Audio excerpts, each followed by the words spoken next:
Hello, podcast listeners. We know podcasts are a great way to catch up on a program that you may have missed on KSJE, and it's provided as a free service of this radio station. But you know, KSJE is now listener-supported, and so while you enjoy this podcast, we hope that you'll also take some time to join KSJE. Become a member today. It's quite easy to do. Just go to our website at ksje.com/support and pick the level of support that best matches your budget. Thanks again for listening. Here's your podcast.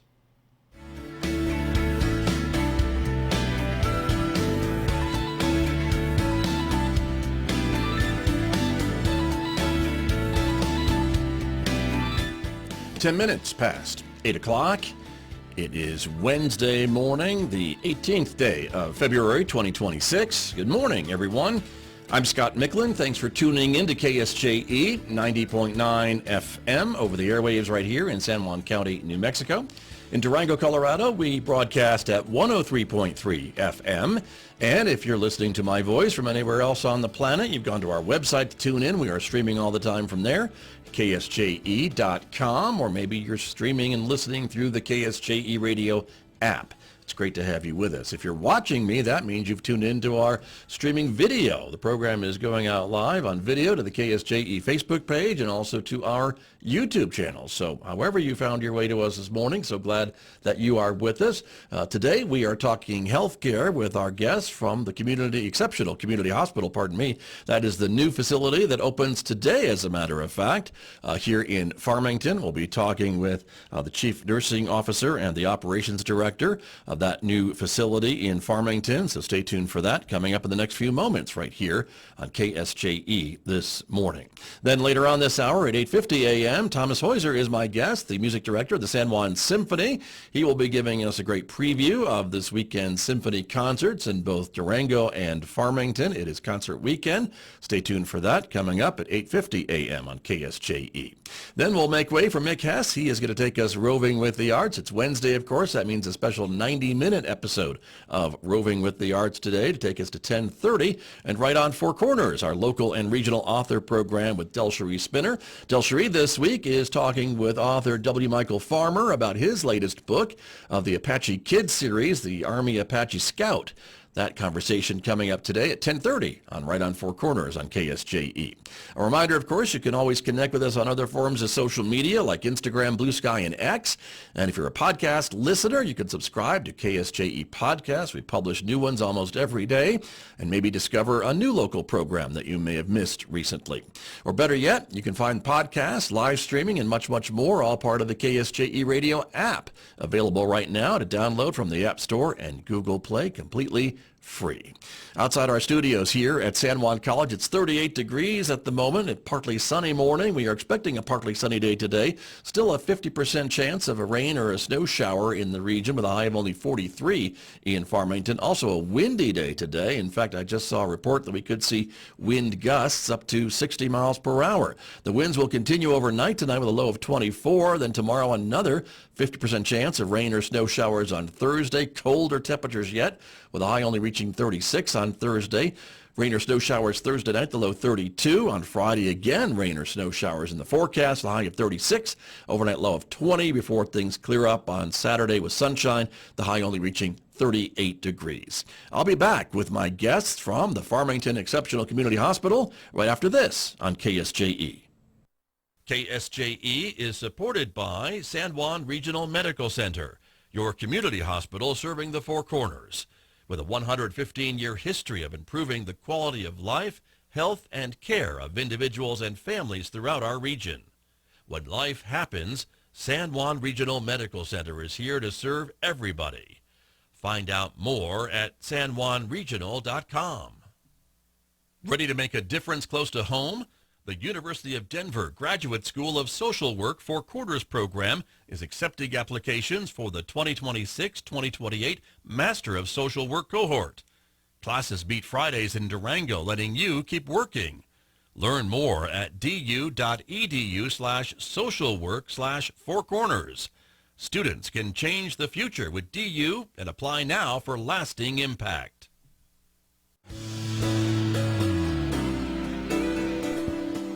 Now back to Studio A and the award-winning Scott Michlin morning program on KSJE.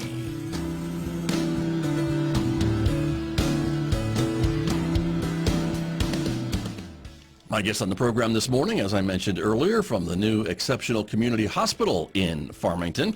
We have the Chief Nursing Officer with the new Exceptional Community Hospital. Sandra Connell is here. Good morning. Thank you for coming in this morning. Thank you for having us. You bet. Great to have you here. Welcome to the neighborhood. Thank you. Right. Very good. Robert Kunkel is here, too. He is the Operations Director for the new hospital. Good morning to you, Mr. Kunkel. Good to have you here as well. Thank you both for making the long trip across the street to be with us this morning here at San Juan College. But it's great to see you all, and congratulations on opening day, which is happening as we speak. Yes. Super exciting. The doors are open, and right. So let's talk a little bit about that long time coming, planning and everything. So talk to me a bit about opening of a new hospital. It's not something that happens every day. So what are some of the things that have to go in? You need licensing and all those things, right? It starts. My job started back in October, shortly after we hired Sandra. I came out to get all the vendors aligned, check on the construction. I'm sure as people drove by, they realized that we kept saying coming soon, but we kept having to push it, and that was okay. But getting everything lined up properly, and then having all the vendors drop in all their equipment, all their supplies.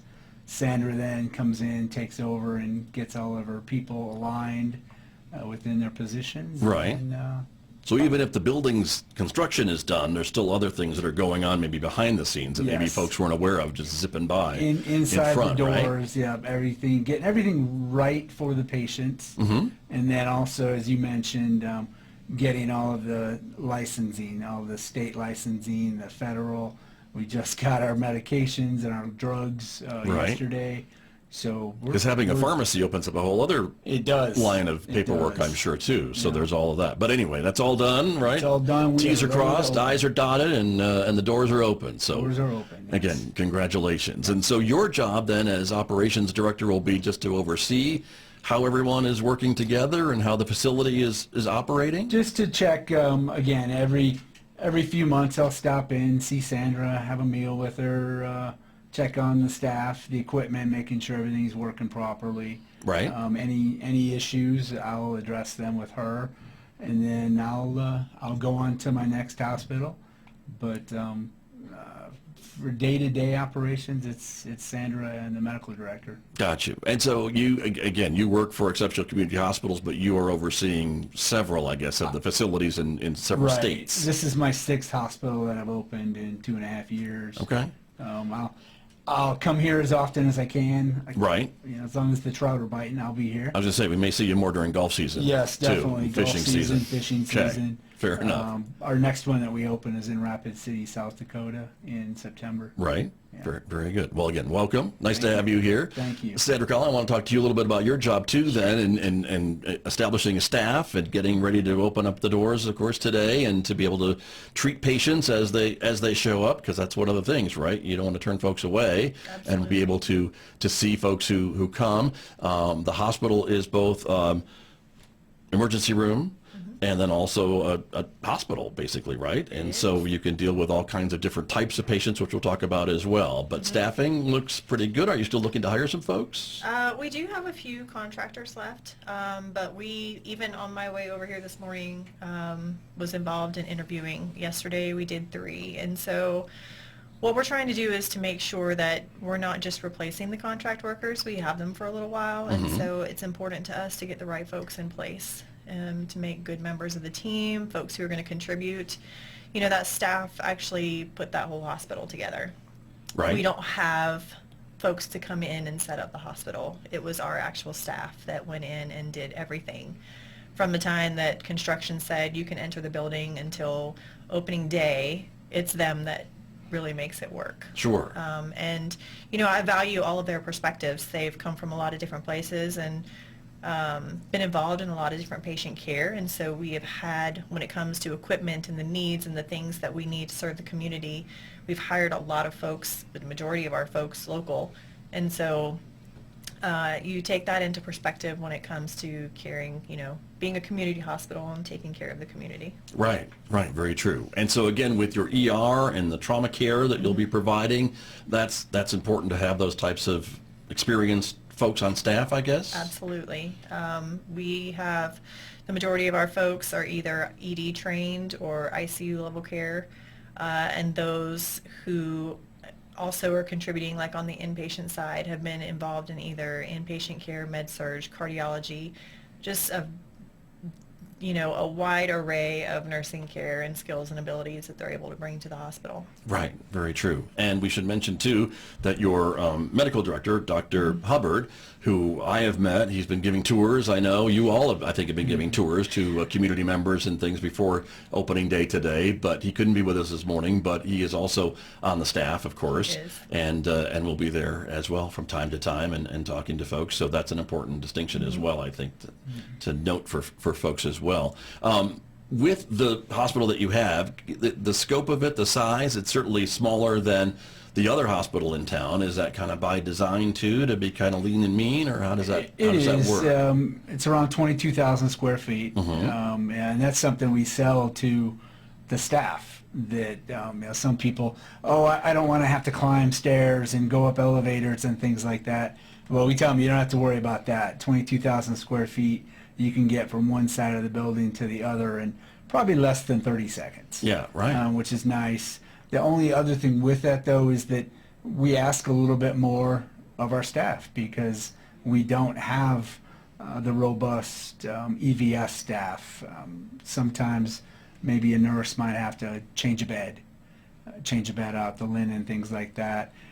Doing some of those other jobs that we would normally have a maintenance person for, oxygen change out, things like that. I see. But we try to sell it because, again, you're in a smaller facility, and the things that we have, what I like to sell when I open these hospitals is that this is a bright, shiny new toy with all brand new equipment, and you get to be part of it.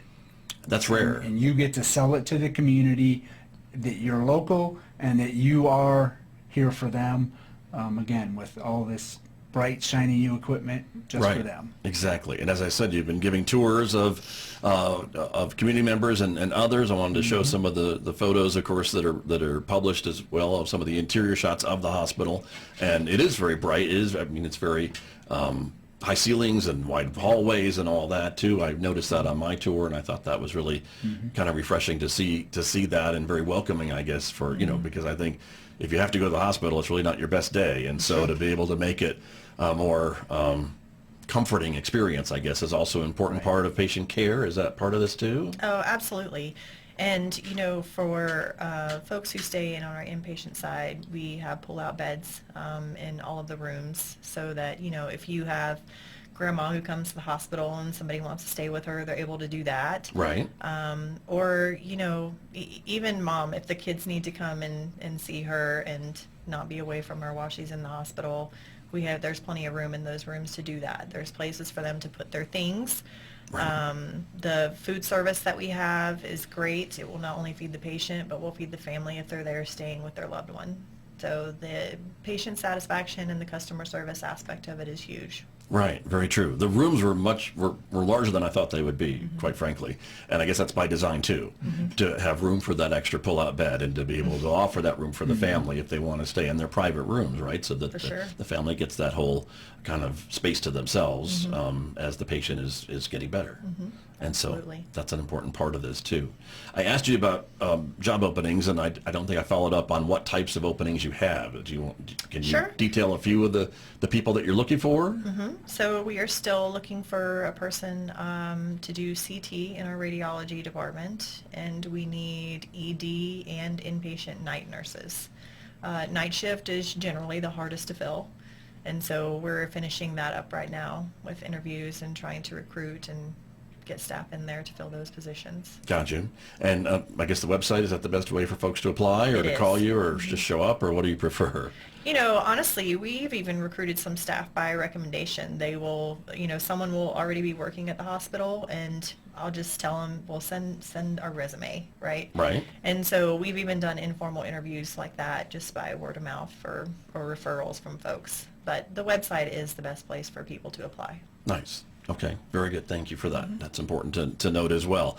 With the tours that you've been giving, what's the feedback that you've gotten from the community and from some of the groups that have been in? We saw a photo earlier of members of the police department, and I know the mayor's been through, and I'm sure a who's who of local folks who want to see what the hospital has in store and things like that. What did you get from the reactions from those folks that have been through?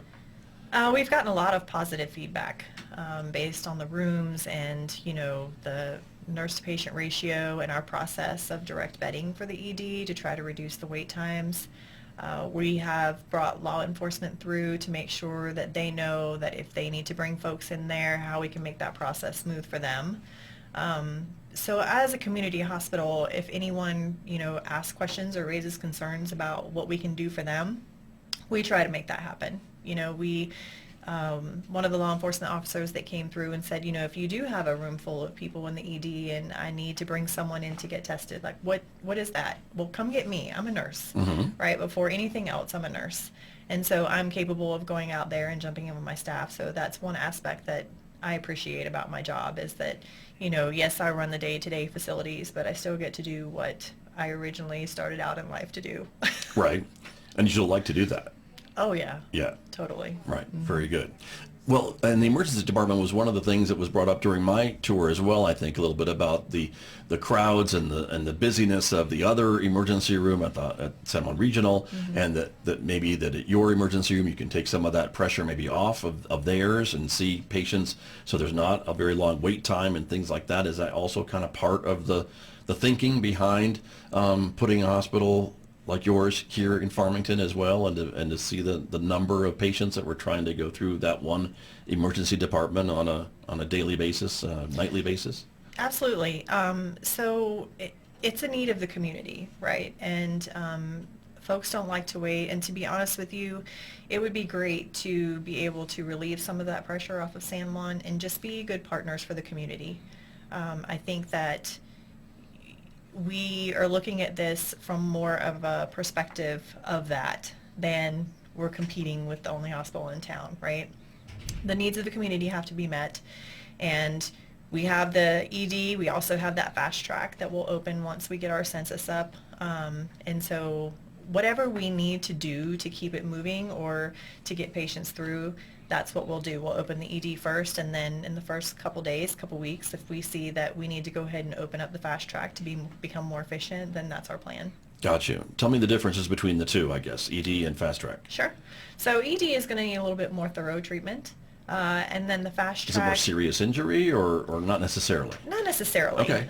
We'll run everybody through the ED until it gets full. I see. And then those fast track folks is if somebody comes in and they've had, you know, virus for a little while, or, you know, need some antibiotics, or if they just have like a little small skin lac and need 2 or 3 stitches, then we can get them in and out. I So see. fast track is, you know, named for getting people in and fast tracking them so that they don't have to be there all day for something simple. Got you.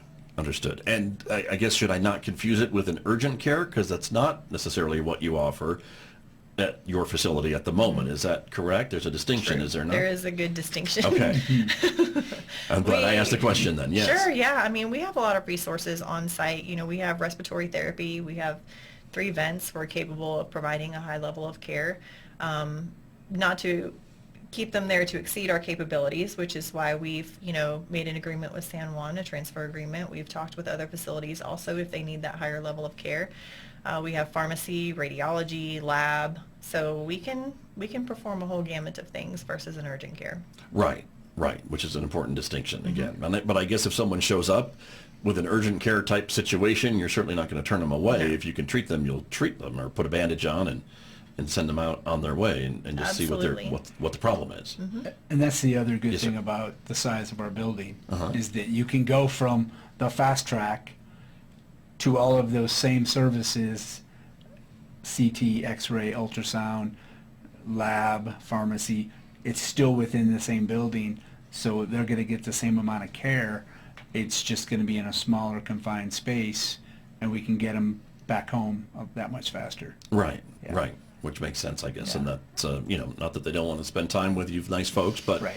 if you're not feeling great, maybe I want to be home after Exactly. I get whatever's wrong with me looked at. So Sure. that's an important distinction as well. When it comes to insurance, and we all know medical insurance can be a fun time to deal with, but is that something that the hospital is accepting and or private pay or whatever? Is everything all approved and all that's been taken care of?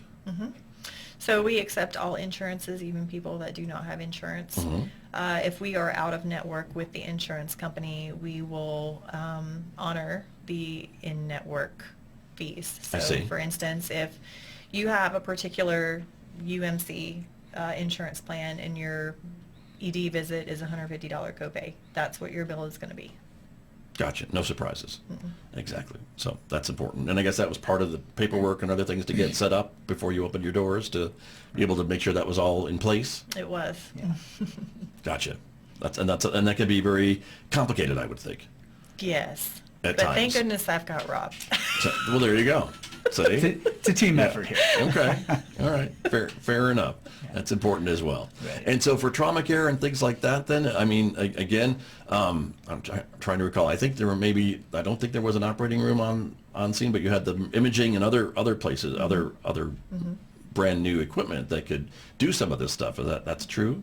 Absolutely. We do not have an OR yet, but as far as trauma goes, we're capable of splinting, stabilizing, all of those things. We've created some relationships with providers in the community so that, if somebody comes and breaks their ankle, it's a stable fracture, we can always splint them and then get them in the next day with that provider. Gotcha. Gotcha. That's important too. And then I think there may be some future plans to maybe expand a little bit too, depending on how things go. I don't want to get ahead of ourselves because today is opening day, but I heard on my tour that was maybe something that was being looked at. Is that fair to say? That's Publicly? We are. I'll say it if you don't want to say it. How's that? Sure. But No, we're putting a team together to determine exactly what the needs are. right, I see. We know again that there are certain things in the community that might not be getting taken care of Right. the way the community would like, the patients would like. So we're putting a team together right now to determine that, and then we'll put together some investors as well to come up with a good timeline, and more to follow. Okay. Fair enough. Stay tuned, as we say in the radio Stay business, tuned. so we'll do that. But I Yes. appreciate that. And I know certainly this isn't cheap to build a hospital from the ground up and to staff it and to fill it with state-of-the-art equipment, which is what we see. You mentioned that, having people come to work for you and get the chance to work in a brand new Right. facility with brand new imaging equipment and brand new everything is rare, and so that's a nice opportunity, I think, for folks in an area like ours, that we're not a big metro area, but yet we do have needs and medical needs from a wide geographic area, which I'm sure you've learned about too as you've investigated the market. Yeah, definitely. How unique is that compared to other locations where you have a community hospital in other states? So I will say that the Farmington area has definitely been a pleasant surprise. This is by far the most open community to us being in town. Again, with all the tours that we've been having, it's been great. This is my 6th hospital that I've opened with exceptional health care, and this is the first that it's been like this, where so much outpouring of support. I've never gone to so many coffees and different events just to put the word out, to help with getting that word out to the community that we're open. We're ready to see whatever needs you have. We're going to do the best that we can to get you in and out. Some of our other hospitals in our other communities, it depends on where they're at. It's a struggle. But this has not been a struggle. So I thank the Farmington community for that. Got you. And the design of the building, I mean, again, it's a striking building. I think you're all architects and maybe not medical professionals, Right. but it certainly is attractive, and it seems like the design it's designed to work well, as you were talking about, with this fast track and the emergency department and then the inpatient side. They're really kind of divided up, and kind of folks can be kind of funneled one way or the other depending on what's going on, and that seems to me by design. Is that true? That is correct. It is intended to run efficiently by design, to get folks to the most appropriate place as quickly as possible so that we can get them treated. Right. And so that's an important thing too, to be able to get that going. How many patient rooms do you have? 8 inpatient rooms. Got you. Okay. So that's, again, smaller size, but again, manageable too, and efficient, I guess, is also part of this. And so that's an important part. So with today being your opening day, what are you expecting? I mean, again, I don't expect the crush of ambulances at the bay, but you are open, and so if someone shows up, but how fast do you see numbers maybe increasing as word gets out that you're open for business and this is now another option for care? Sure. I mean, if you just go on feedback alone, I expect our numbers to ramp up pretty quickly. We have worked with EMS to try to come up with an algorithm of what is most appropriate to bring to our facility versus someone needing a cath right away. You know, they're going to need to go to San Juan without any delay. That's a heart treatment, cardiac? Yes, sir. Got it. And so I feel that our numbers are going to be good if, you know, we see what what the community has fed back to us. And we have a couple of providers that we've worked with who, you know, are well aware of our parameters. Rob and I have had several meetings and have communicated with them, you know, our ability to take care of their patients. And then maybe sometimes what we're not capable of doing. You know, if someone has open fractures and needs surgery right away, as you said, we don't have our OR yet, so they're going to need to go to a surgical facility. Got you. Yeah, and that's important, I guess, to make sure everyone in the area who's transporting is understanding of what you can and cannot do. And it sounds like they've been open to those conversations. Oh, absolutely. We've met with EMS, state police, local PD. Everyone has just been great in trying to get that communication going. You know, it is all about the patients, and everyone here in Farmington is on the same page. They want to do right by the folks. Sure. There's another term that I saw in some of the materials I wanted to ask you about, this concierge care. What does that mean? Concierge care to us is going the extra mile for the patient. Okay. Our senior leaders back in Dallas, they went to Disney University a few years ago and shared their the Disney company. The Disney company. I'm with you. And they shared their concierge care philosophy. And basically it's going that extra mile to, if you're thinking Disney, to help get that family of 4 to the front of the line, to have a great experience. It's a little different being at Disney than it is being in a hospital. But we transition that to, if you have to be in the hospital and you're going to be in our hospital, we're going to go that extra mile to give you a great experience. So that when you leave after we've treated you and you leave to go home, you're going to say, that was probably one of the best experiences I've ever had in the hospital. And you rarely will hear that, but we want that. We want them to say, that was a great experience. I hope I don't have to come back soon, but if I do, I know I'm going to be well taken care of. And that's what we strive for. Got you. Interesting. And so, again, with that, I guess, in mind, it seems to be somewhat maybe difficult to achieve because people aren't having their best time when they're coming to the hospital. And so to be able to leave that impression is you're really raising the bar, it seems, a little bit. Correct. And like Sandra mentioned, we will feed the families. Right. We will, I have bought clothes for family members because they were visiting and they were admitted to a hospital. They didn't have enough clothes to go home with. I would go to Sam's Club or Walmart or somewhere and buy them clothes to help them feel like they're not putting on dirty clothes to go home. We have done laundry for people before. Again, if you're staying in our hospital for more than a couple days, we know when you leave, you don't want to put those dirty clothes back on. We will go and wash your clothes for you. We're going to go that extra step to help you have a good experience. Gotcha. Yes. Very good. Well, we are just about out of time this morning, both of you, but I really appreciate you coming. Again, you're opening today, so it's not like you have anything else to do today, but I really appreciate you taking the time out to come across the street and visit with me on your opening day. It's very exciting. I know for the community who've been watching the building go up and then watching the cars and the activity as you get all the other things ready to go for this big day today. So congratulations to both of you and the rest of the team. Yes, thank you for having us. You're very welcome. Just to wrap up, I did want to remind our listeners and viewers this morning, it is the Exceptional Community Hospital. They are now open 24/7, and the address is 2670 Pinion Frontage Road in Farmington. The website ehc24.com/Farmington. That's the Exceptional Community Hospital website, and the phone number is 505-531-9800. And those are all the details that I have. Thank you. They will see both of you when they go and be able to visit. And we appreciate you being here this morning. And good luck on opening day today. Thank you. Thank you Again, very thanks much. for having us. You're very welcome. Appreciate it. You bet. You're both very welcome. My guest this morning from the new Exceptional Community Hospital here in Farmington with me on KSJE. Did you enjoy that podcast? We hope that you did. And if you did, share it with your friends. And if you really want to keep podcasts like this coming, please support KSJE. You can do it easily online at ksje.com.